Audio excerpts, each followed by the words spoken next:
तो एबे पीएम किसान टंका रिलीज हेबा नहीं आसीछि एक बड़ अपडेट। जानिबा पई भिडियोटी को शेष पर्यंत देखंतु एवं भिडियोटी पसंद लागिले निहाती भाबरे लाइक करिवे एवं चैनल को नुआ आसीथिले एबे ही चैनल को सब्सक्राइब करी पाखरे थिबा बेल आइकन टी को ऑल रे सिलेक्ट करबा को जमारू भी भूलिबे नाही। कृषक माने चाष समय रे जेपरी कोनोसी आर्थिक समस्यार सम्मुखीन न हुअंतु सेथिपाई भारत सरकार एक योजना चलाउछंती जेउथिरे योग्य चाषी को वार्षिक 6000 टंका आर्थिक सहायता प्रदान करा जाइथाय। वास्तव रे एही योजनार नाम हेउछि प्रधानमंत्री किसान सम्मान योजना। एही योजना रे वार्षिक 2000 टंका 3टी किस्ती रे दिया जाए। एही कर्म रे वर्तमान पर्यंत हिताधिकारी माने 17तम किस्तीर लाभ पाइछंती एवं वर्तमान परवर्ती पर्याय हेउछि 18तम किस्ती।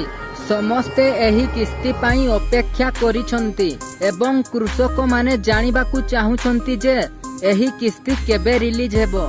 एभली परिस्थिति रे आपण जानि पारिबे जे सरकार एही 18तम किस्ती केबे मुक्त करि पारिबे। वास्तव रे वर्तमान पर्यंत योग्य कृषक माने समुदाय 17तम किस्तीर लाभ पाइछंती। 9 कोटीरू अधिक चाषी 17तम किस्तीर लाभ पाइछंती जहार टंका सीधा सड़क सेमानंको बैंक अकाउंट को पठा जाइथिला। एही किस्ती 18 जून 2024 रे मुक्ति लाभ करिथिले।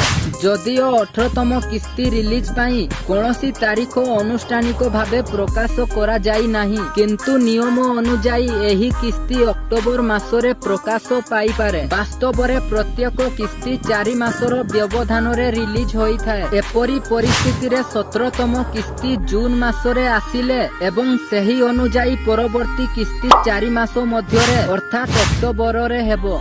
तेणु अक्टोबर रे एही किस्ती रिलीज होई पारे बोली विश्वास करा जाए। सेही कृषक माने किस्तीर लाभ पाई पारिबे जहारो केवाईसी कार्य समाप्त होईछि। नियम अनुजाई प्रत्येक चाषींको पाई एही कार्य संपन्न करिबा बाध्यतामूलक।